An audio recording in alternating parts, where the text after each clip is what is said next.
And welcome, everybody, to another episode of Come Play With Us, Danny, the horror movie review podcast hosted by me and my sister Megan. Welcome in, everybody. Make sure to go to our YouTube page and subscribe and hit that notification bell when new episodes drop, which are going to be weekly, not like leaving you guys hanging for a few months like we did before. We're going to come play.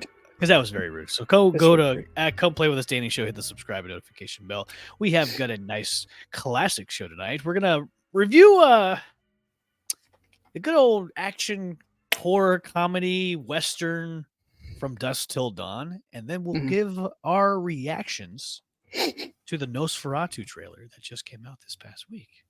Yes. And I got no movie news. I don't think that much has come out since the last time we talked. So we'll just do that tonight. What do you think? That sounds good. I mean, there's a smattering of movies that have popped up, but I'll mention those. So if you don't know, From Dusk Till Dawn is a American action horror comedy Western movie that came out in 1996. It was directed by Robert Rodriguez and written by Quentin Tarantino himself. Mr. Jaw himself. Mr. Jaw himself, yes. This was kind of like in the...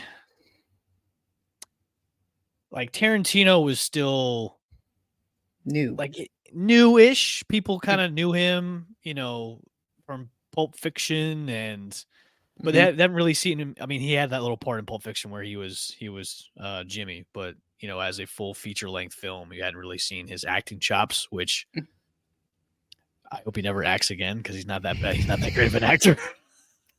No, he leaves less to be desired when it comes to acting. He's not. He's not an A1. His really fake Australian accent in Django Unchained was pretty bad too. God, that's been a long time since I've seen that movie. And I don't. Oh yeah, it was really bad, wasn't it? It was really bad in that one. So, but other than Quentin Tarantino, this movie had a huge cast of stars, and Harvey Keitel, George Clooney, who is still. George Clooney. I think he just started to get into movies. Juliette Lewis, Cheech Marin, Fred Williamson, and of course, Salma Hayek in this movie. Calm yourself. If you don't know the plot, you've been living under a rock for a long time. From Dusk Till Dawn centers on the Gecko brothers, Seth and Richie, who are notorious bank robbers. They've been going on a killing spree and shooting people, robbing banks, and they get kind of mixed up with this family who the Gecko brothers take them hostage. They go to this speakeasy club in the middle of nowhere to meet a friend of theirs to drop off the money that they had and to get, try to get over the border and whatnot. So they're at this, what do I say? A speakeasy? It wasn't even a speakeasy. It's just kind of like a rowdy biker club where it's just bikers galore. They come in and then all hell ensues when they find out the dancers at the club are vampires. It's not even a speakeasy. I mean, the place is called the Titty Twister. The Titty Twister, yeah. So it's like a biker bar, pretty much. It would be a biker bar, and it takes place in the desert in Mexico. So I mean, I thought it was quite appropriate. The type of bar it was. So yes. Yeah. I think I first saw this on cable. I think I did too. Wait, did I? Did I see this on cable or was it on TV? No, it had I know I saw it on cable, and it was just a cool movie. Like anytime From Dusk Till Dawn comes on, I'm gonna watch it because it's one of those. Look, I like Robert Rodriguez. I like his directing style ever since El Mariachi and Desperado, but obviously, some of his films are kind of misses. Like the Spy Kids trilogy and all that. I never saw any of those movies. You don't want too bad CGI, bad acting.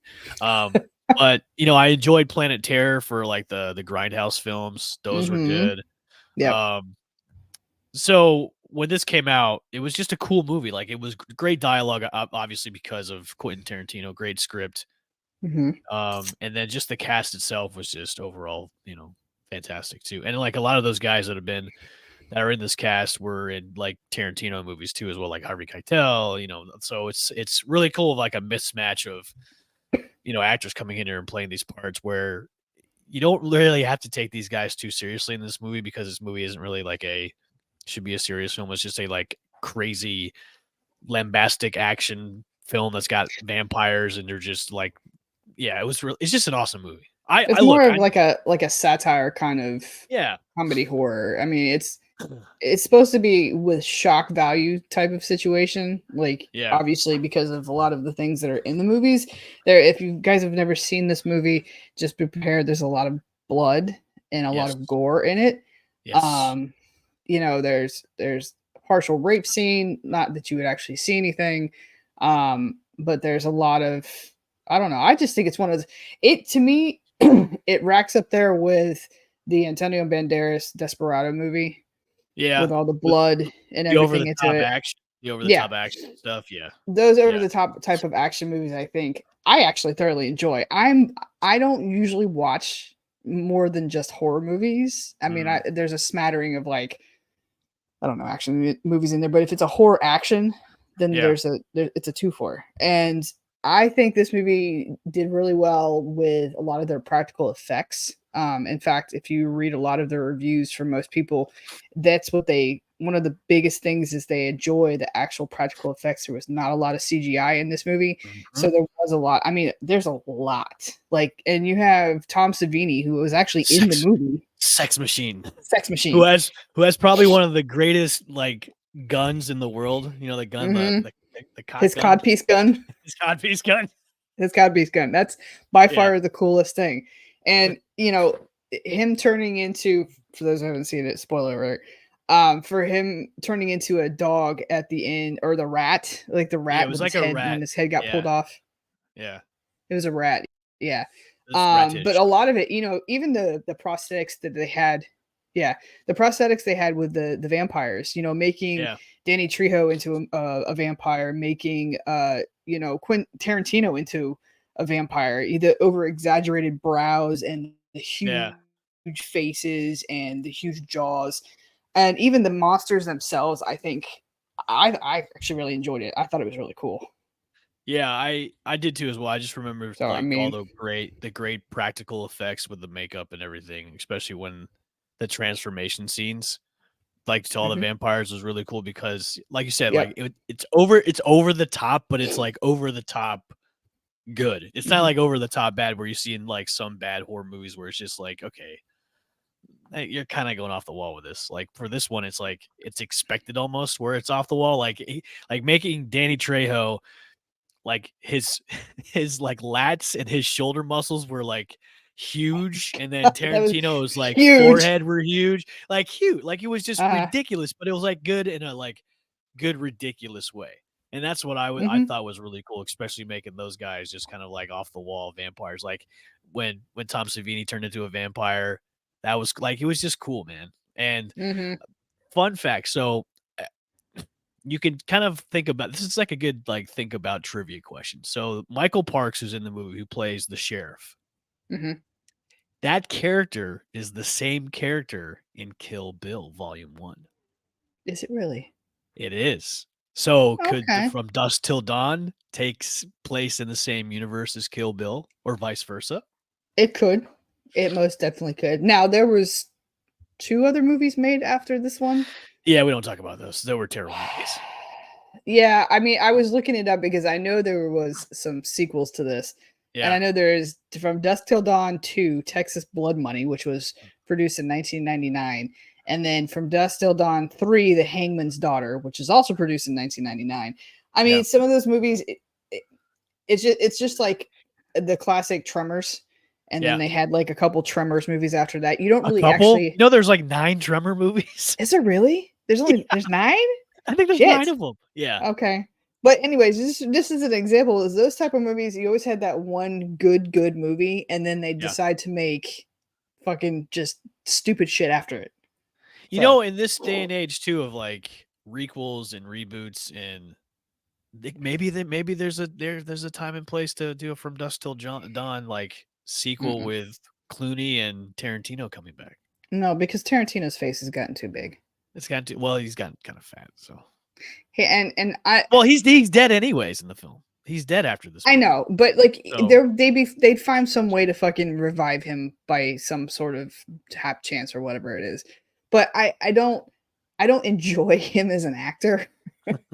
So like he needs to stay behind the camera and at any cost. Like I do not enjoy him as an actor whatsoever. His voice, first of all, annoys the fuck out of me. And I can't take him seriously when he acts. And that scene, that script alone for him in that movie was okay because he was just this bit annoying. Yeah. But anything else, I just think that he should have never. No. Well, he wrote it. He was probably like, you know what? I wrote this part for me, and then I mean, that's fine. That's like Stephen King's books getting transferred into movies, and he's always there. But it's a kind of part. It's a small like little cameo. It's a small part. He's not through the whole fucking movie. So okay, yeah. This movie was a modest hit. It was made on a $19 million budget, made almost $60 million at the box office. And at that time in 1996, I mean, that's pretty good. That is really good. That's pretty good. So, I mean, listen, which I thought, at the end of the movie where, they kind of pan out and it's revealed that the titty twister was above this Aztec temple. Yeah, that to me is like that screams sequel. But not not the sequel that they put out with. I'm talking about like direct sequel. I mean, okay. That's like doing a sequel to Lost Boys. They have done that. I know, and it sucked. Like they've done a couple of them with Corey Feldman in it, and the kid that played the other Frog brother. So they've done. I don't even know who that is. And they sucked. And they sucked. Yeah. Not to Corey Feldman. To Corey Feldman, they're like Oscar worthy. Corey Feldman is just gone. We're not going to discuss him. He disgusts me. I can't wait till I see him in concert when he comes for Limp Bizkit. Is he really coming for Limp Bizkit? He's on that lineup, yeah. Stop. Please get a video of that because that's something I really want to see.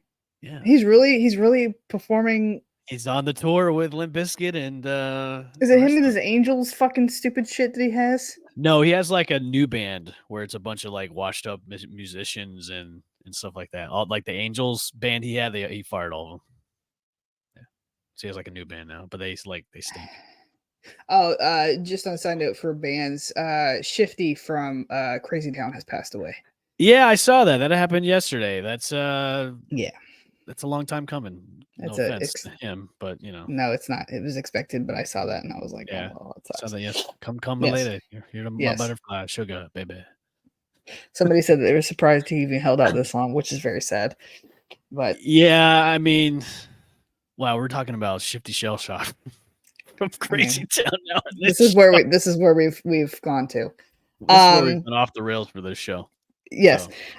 But going back to Dusk Till Dawn, it was a very good movie. I think this is one of Salma Hayek's first. It's like one of her. Yeah, I think came out around the same time as Desperado, which was a fantastic movie. Which that movie like shot her into the stratosphere, like as a star. And then this movie out, and it kind of like even made her more of a star because of the champagne scene. With she's doing the dance and Quentin Tarantino, because he's got a foot fetish, he has to drink champagne off of her foot. So, but yeah, that scene and then Desperado 2 really kind of catapulted her into like the stratosphere. And plus she was gorgeous in that movie, by the way. So I think also it catapulted Danny Trejo into a lot of, because that was one of his second appearances, I think, on film. No, I don't. He's been in the game a long time. Like, has he though? Yeah, he's been in a long time. Like he's been in like over 100 movies. I know, but I feel like this is one of his first movies that he did. Because I know that Desperado was one of them also. That was, but I think he's done a couple of movies before that too as well, because I remember him being in a couple of movies like in the late 80s, early 90s, where they were like bit parts. They weren't like, roles that, oh my God, it's Danny Trejo. From this one, it says he was in Blood In, Blood Out in 1993. He was in Heat in 1995, Con Air in 97, after From Dusk Till Dawn. Yeah. And Desperado was 95. Yeah. So he was in a couple movies before that, but I think this was part of like his going into like. Yeah, that's when you kind of like started to see him as, oh, hey, it's that guy. Yeah. You know what I mean? Like, hey, it's the guy that was in that movie, and it was the guy in that movie. I mean, when he was in Heat, like he was a badass movie. He had a good part in Heat, which I think made him like kind of almost like a household name was Heat, and also I mean Con Air too. He was on Anaconda. I didn't know that. I forgot. Yeah, he's been in like so many movies. It's like, oh my god, it's Danny Trejo. He's in this. Okay, he's still a great actor though.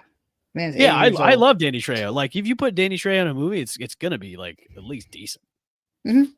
So, okay, all right. Go see From Dusk Till Dawn. I'm sure it's streaming somewhere. So yes, it was streaming on Max, I think, today. Oh, it was okay. Well, there we go. Was it? Yeah. All right, I'm gonna play as much as I can of the Nosferatu trailer before YouTube shuts us down. So, God. Yeah, there we go.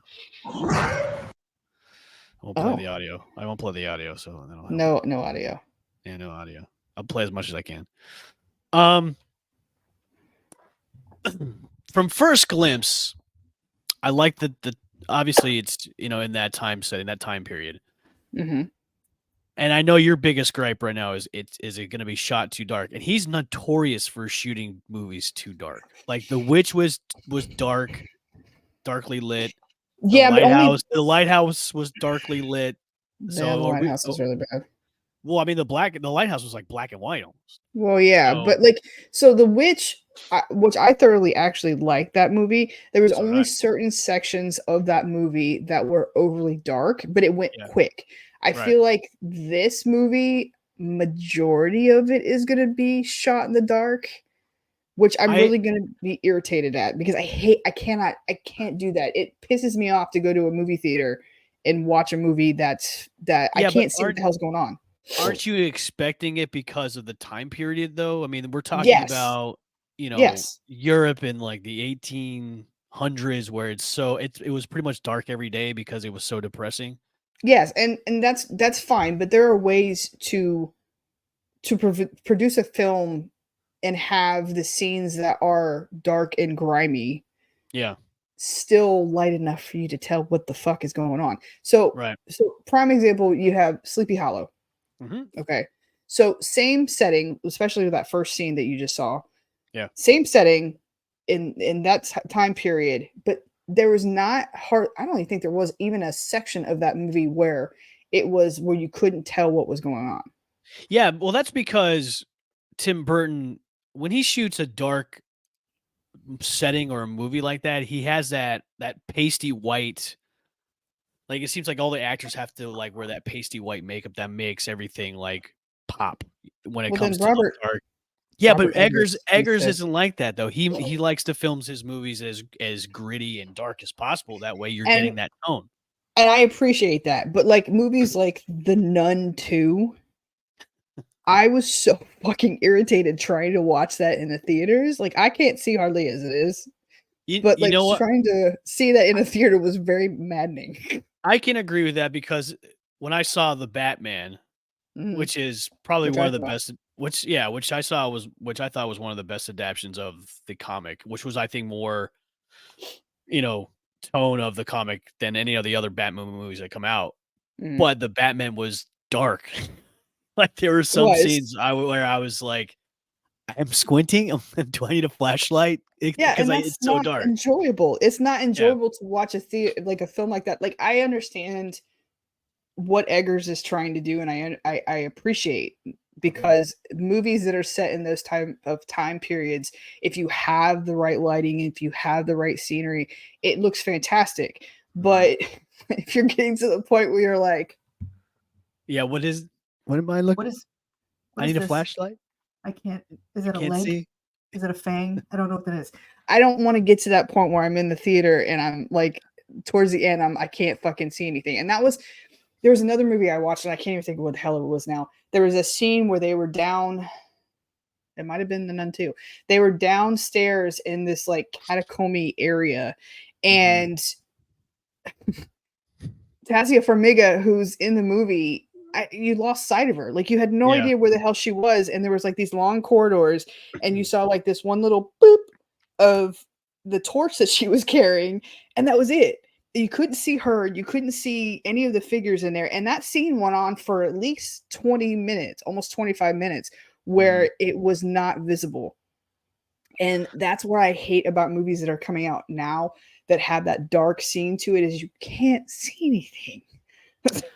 I find it funny this movie's coming out on Christmas Day. That's kind of funny. Oh, that's fantastic. I mean, obviously, looking at the trailer, it's a mix of the day scenes and the night scenes. So, but yes. I mean, I think most of this movie is going to be set, in that dark because of the character and everything. But I think he'll hopefully light it to where the grays and the whites pop out in the movie. I mean, the Bram Stoker's Dracula, that was a classic movie. That movie was still kind of set in the same situation this is. Right. That movie was perfectly fine. Yeah, you could see every scene. So I just feel like I feel like thank you, Gary Oldman. I feel like Dracula's coming to get us there, Mina. Oh no. Let's run away. Hello. I feel like these movies now that are coming out, they just need to kind of lighten the background up as much as they possibly can. And this cast, for those who don't know about Nosferatu, you have Bill Skarsgård, you have William Dafoe, Lily Rose Depp, for who don't know who that is, that's actually Johnny Depp's daughter. You have Nicholas Hoult, Ralph Ensign. Ralph was just in a movie that we reviewed recently. Aaron Taylor Johnson, which he's been in a slew of movies too. It just has a great cast. It's a really good cast. Yes, great cast. Again, Skarsgård has made his mark, and I hope that he does this really good, because he's playing Count Orlok. So I hope that he lives up to. He's already distancing himself from The Crow. Good. He's already coming out saying he's disappointed in the final product, and the reviews so far have been just god awful. I don't know why they would even think that would be a good movie. I don't know why they would think they should just release it in theaters. Maybe should just go to streaming, because of just the backlash it's gotten so far, and so far the reviews have been so bad. They should just say, you know what, maybe we should just put this on streaming and just sweep it under the rug.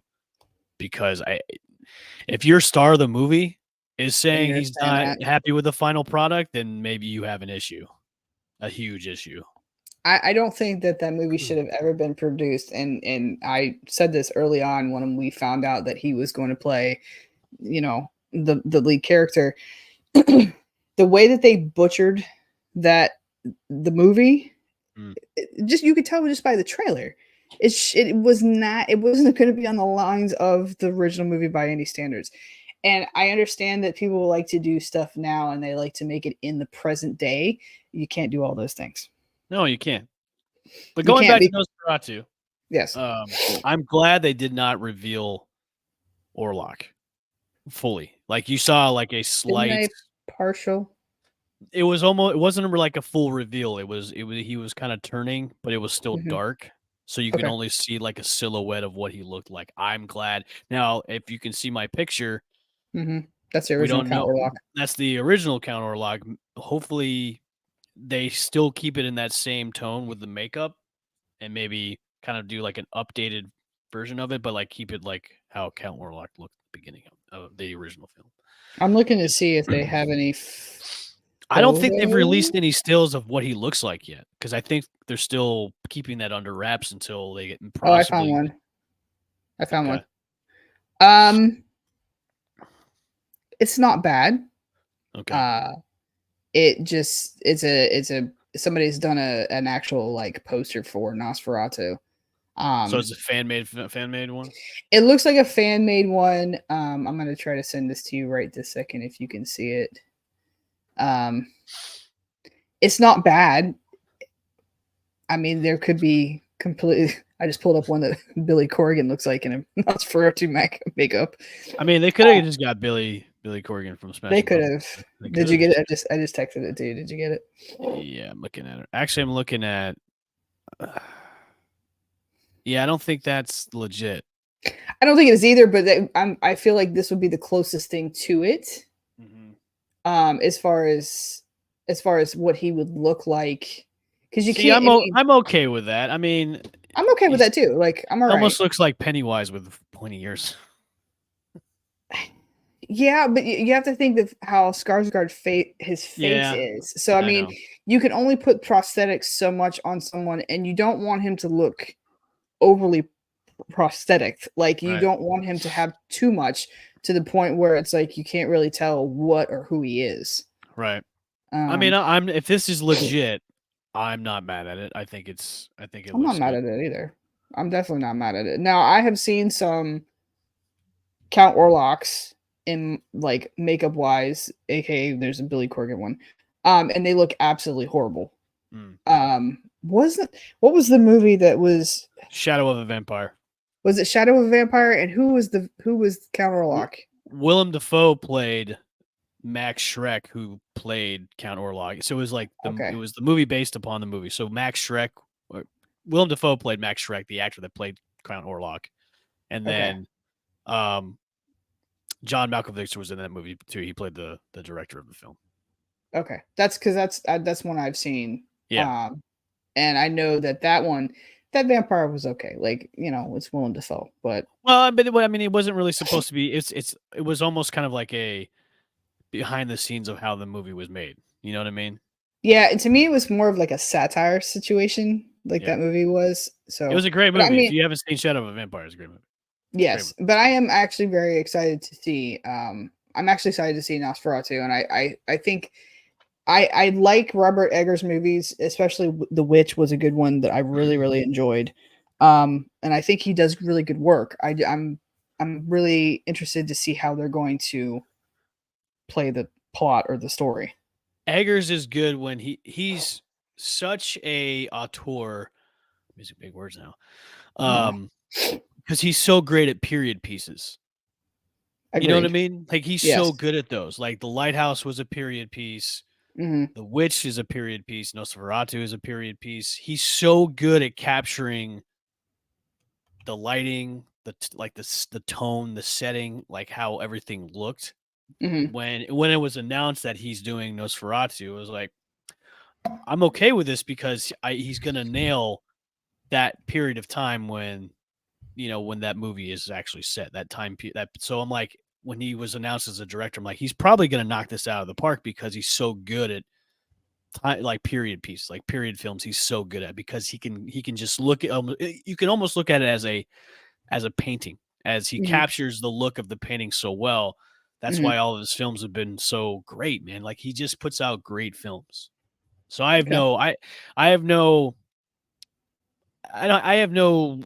I'm not scared at all of this movie coming out and being bad. I don't think it's going to be bad at all. Okay. Coming out on Christmas is pretty ballsy, because does anybody really want to see a vampire movie? Day. Yeah. Does anybody want to see a vampire movie on Christmas Day? I mean, that's usually a big movie day, is Christmas Day, after you open all the presents and stuff. But I mean, are you really going to go see a vampire movie? I would. Would you rather go see that god awful trailer that you sent me of The Rock and J.K. Simmons of that Santa Claus movie that's coming out? Okay, so I am over The Rock. I can't. I'm over the. I can't. I'm rocked out, man. Like, it's too much. I just thought it was an eventful movie, and I thought it was kind of funny. But since he's done so many of the Jumanji movies, and we're going off on another tangent now. Since he's gone off on he's done so many Jumanji movies, I feel like that's on the length of it. But there's going to be people seeing it because they like The Rock.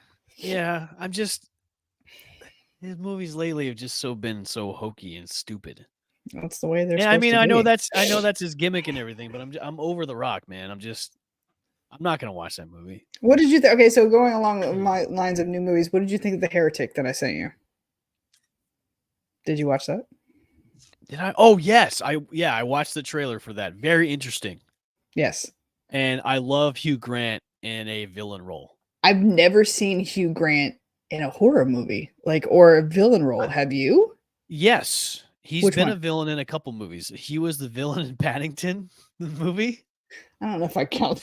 I didn't see that movie. I don't know. I saw it. He was a villain in that. He plays it so well. He doesn't go over the top. He plays it with such a snarly British man being a villain. Like, he's good at being a villain. Like, when he came out in the scene, he was like this comedic, English actor that was bumbling and everything, but when he plays a villain, he plays it so well. I think he was also in The Gentleman that came out too, that Guy Ritchie movie. So he was in that, and he played a villain in that too, and he plays it so well. Like, he played a drug dealing gangster, and he was good.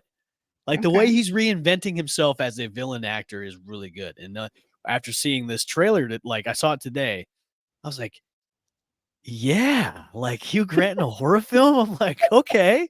Well, I had clicked on it and it came across, and I was like, all right, let me look at this. Now, this is another A24 movie. Yeah. So for me, A24 movies are hit or miss. Yes, they're hit or miss. Yeah. Now, the premise of this is when two Mormon missionaries attempt to convert a man, it turns out to be far more dangerous than they can have anticipated. Now, when I saw the trailer, which I don't know what the premise, man. Like, it's. I mean, it just gave hints of like Cabin in the Woods, and it almost reminded me of the premise of Knock Knock. You know, the movie with Keanu Reeves where he invites those two girls in, but they're obviously these two Mormon girls aren't trying to have sex with Keanu Reeves and do that stuff. And it also gave me hints of Human Centipede. Ew, no, not Human Centipede. Oh, that's a trilogy we do need to review, is Human Centipede. I'm down for that. I am down. Okay. Haven't we done Human Centipede already? We have not done the Human Centipede. No. Oh God, that could be okay. That's fine. I could do that next show. Okay. It gave hints. Gretel and Hansel. Yes. Okay. Which was not a great movie, but that's the type of kind of feel they gave to it. Yeah. And it also kind of gave me Hereditary feels. What I'm glad they didn't reveal too much in the movie. I mean, they set up the premise. It's two Mormon girls trying to convert. Yada, yada. But then, what's behind the doors, man? What's behind the doors? What's he got back? Where's his wife? Where was she? Why was she so freaked out over the pie situation? Is what my thing was. When he was like, pie? Yeah, and that with the candle that she picked up that had the blood spatter on it. Right. I'm all for movies nowadays as long as you don't give away so much on the fucking trailer. Mm-hmm. I'm good. Like the Rock movies, they give away the whole thing. Like the Rock movies. Prime example, In a Violent Nature. Can't wait to see that movie. I'm gonna wait till this comes to streaming. I was gonna see it in theaters, and I'm gonna tell you why I'm not now. Because I've heard so many horrible mixed reviews about this movie that it is along the lines of Skinamarink. And I'm not willing to spend money to see that. If it can't be on the lines of Skinamarink. Skinamarink, you didn't even know what the hell you're watching. With A Violent Nature, you're seeing it as the point of view from the killer. And that's fine. But from what I understand, there's not a lot of dialogue. Yeah, because the killer, it's almost like you're playing GTA, Grand Theft Auto with the killer. So you're playing GTA. Walking through the woods, just mowing people down. I just know there's a lot of just like... Well, like heavy breathing. Since the killer's kind of based on Jason, I mean... And the kills aren't that great. I heard there's like 1 or 2 kills. And this is from people that have already seen the movie. I've had a couple people that I work with have already seen the movie. So, I mean, I'm going to wait till it comes out on a platform and give it a chance. But I don't give it high marks just because of A, they gave a lot away during the trailer. Okay. And B, when that usually happens, it means that the movie's not going to be that great. Okay. So. I can go along the lines of that. Yes. So, Long Legs. I'm going to bring that up real fast. Sure. And we talked about this last show. This movie has been hyped up. And what did you tell me earlier? That the it's currently sitting at 100% on Rotten Tomatoes. Okay. And like I said, so for me, when there's a Rotten Tomato percentage, so it could either go really good or really bad. Because Rotten Tomatoes is... Which is kind of a good callback to, because that's Skinamarink got great reviews on Rotten Tomatoes on the critic side. I didn't want to say it. I was just waiting for you to say it. Bad reviews on the audience side. Yeah, I know. And I think there was one review I did read that it's kind of comparing Long Legs to kind of like Silence of the Lambs, but more gorier and more psychological. I don't know how you can get more psychological than Silence of the Lambs, but I mean, if Silence of the Lambs was pretty up there with mindfuck situations, like that was. But if you're doing that movie in the same type of tone, like, because I've also heard like, hey, they've got some elements of Seven in it, and Silence of the Lambs, and like a lot of other movies that have been kind of like in that genre. I'm fine with that as long as you're pulling it off correctly and you're not just hamming it up. And some critics are fine, some critics are not. I mean, 100% of Rotten Tomatoes nowadays is really not as credible as the audience score. You know what I mean? Yeah. So, but with the hype around this and like the marketing they've done for this film, I mean, hopefully it's good. I'm hoping it's good. Haven't really seen a good horror movie in a long time. So I haven't either. The one that we just reviewed, The Last Omen, was probably the best one I've seen in a while. Yeah, I can agree with that. Yeah, it's been like one of the most kind of like, hey, this is like, hey, I would watch it again if it was on. Yeah, it's the ones that actually. Oh, and Talk to Me. Talk to Me was another one that I actually kept my. I know you didn't like it. It kept my attention. But I do appreciate the fact that the marketing that they're doing for this movie is not over the top, and they're not revealing a lot, which was cool because when it first started, the first couple trailers came out. I think there's like 3 or 4 trailers now. It still didn't give you what the premise of the movie was. It gave you little snippets of things, but it wasn't full on like most movies now are just giving you like the whole movie right off the bat. Right. So, and then they have like billboards and they have that phone number that you told me to call.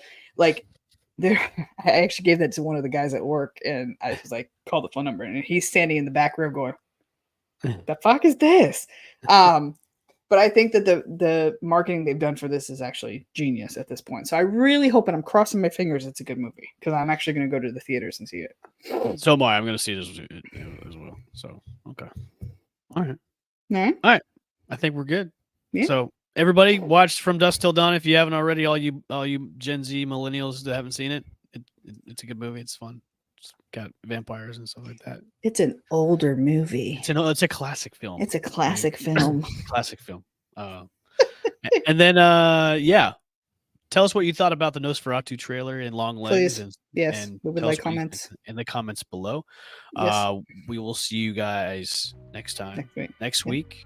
Yep. Maybe we'll do a classic one. Maybe we won't do a classic one. We can do Human Centipede. I'm down for that.